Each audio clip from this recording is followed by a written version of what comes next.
Very excited dahil unang-una, South Korea. Pangalawa, winter, malamig. Pangatlo, ang daming mga runners na tagal ko nang hindi nakita. So parang reunion na rin. Pang-apat, excited ako sa concept ng show dahil may pagka-competitive din ako and parang gusto ko maglaro eh. Gusto ko maglaro. Alam mo yun? Yung mga games dito yung mga missions dito sa Running Man. Parang very creative na matcha-challenge ka physically and mentally.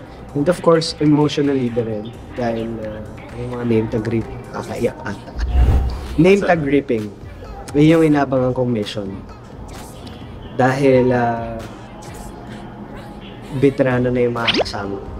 Ako lang yung baguhan dito sa name tag gripping. So, hindi ko alam kung anong strategy gagawin ko. So, doon, medyo kabado ako and excited. Siguro, favorite ko yung nanalo yung first time nanalo ng guest. Tapos si Boss G, parang binigay lang yung name tag niya. So, nakakatawa yun para sa akin. Pero favorite ko rin yung may mga superpowers sila. Yung finals. Ganda nun. Tapos, nakakatawa rin dahil kung ano-ano yung mga pinagagawa na superpowers nila. Wala eh. Actually, wala akong strategy ngayon. Kasi, ang hirap mag-strategize kung hindi mo pa alam yung gagawin mo. Lahat ng missions namin, surprise na lang sa amin.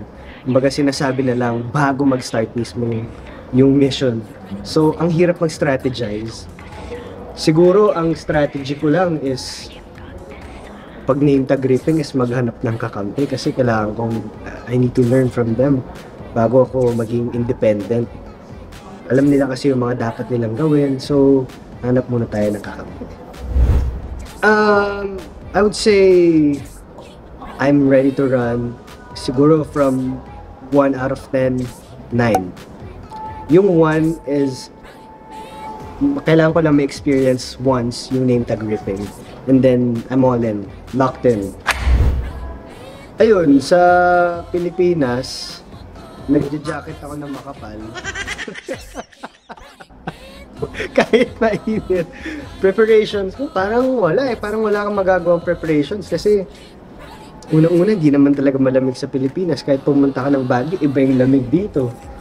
So, feeling ko, damit. Yun yung preparations ko. Dala ng maraming thermals, magbaon ng mga jackets na makakapal na pang winter, and mindset. Kailangan mo ng magandang mindset pag sa lamig. Palakasin mo yung mental toughness mo na kahit malamig, kaya mong gawin yung missions. Let's go! Gifts from SBS and from each.